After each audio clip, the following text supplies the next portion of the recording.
হাদিস শরীফে এসেছে,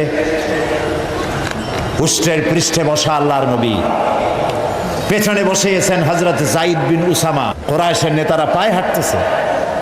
রাসূলুল্লাহ, হাদিস শরীফে এসেছে, উট যখন মক্কায় প্রবেশ করতেছিল রাসূলুল্লাহ বিনয়ে এত আল্লাহর দরবারে বিনীত হয়ে যাচ্ছিলেন, মাথা নিচু করে, মাথা কোন সময় উটের পিঠের উপরে বাড়ি খাচ্ছিল রাসূলের কপালের সাথে।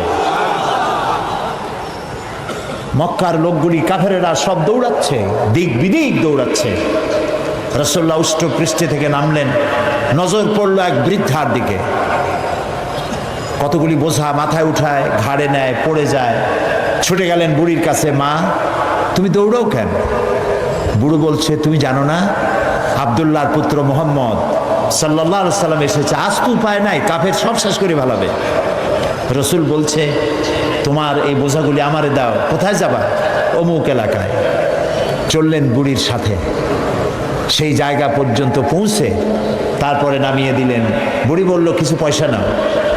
তিনি বললেন, না পয়সা নেব না। বুড়ি বলল, পয়সা নিবা না? তুমি কে?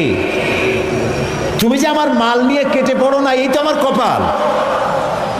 এই দেশে মানুষ মানুষের উপকার করে বিনা পয়সায়, তুমি কে?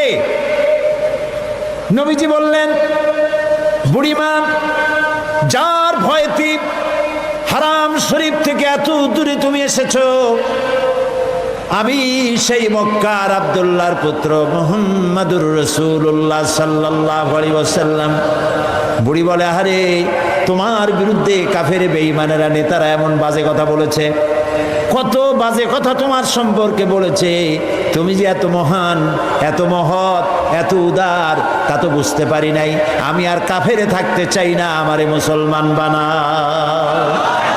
নবীজি বললেন, বুড়ি পড়ো লা ইলাহা ইল্লাল্লাহু মুহাম্মাদুর রাসূল